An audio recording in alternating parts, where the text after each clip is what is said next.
Mollët e Maqedonisë do të shiten në Dubai, ndryshe nga sot është regjistruar kompania Apple Land apo toka e mollëve, kompani kjo e cila do të merret me eksportimin e mollëve nga Maqedonia në Dubai dhe Emiratet e Bashkuara Arabe.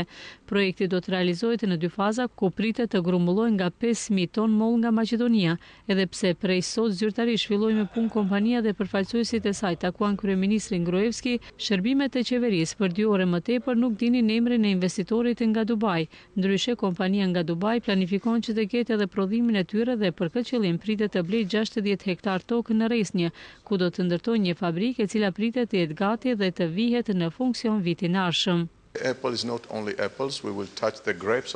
Përveç mollëve planifikojmë punë edhe me rrush. I shqyrtua mundësitë për ruajtje të baktisë dhe eksportit në lindjen afërt.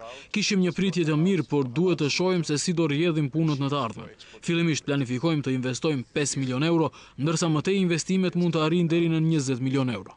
Në fazën e parë investimi do të sjellë 5 milion euro, ndërsa do të mundësojë edhe hapjen e 100 vendeve të reja të punës. Faza e parë e projektit për grumbullimin e mollëve pritet të përfundojë në fund të muajit gusht të vitit të ardhshëm, ndërsa eksporti i parë i mollëve pritet të bëhet në fund të vitit. Vlera e përgjithshme e eksportit pritet të jetë 6 milion euro në vit.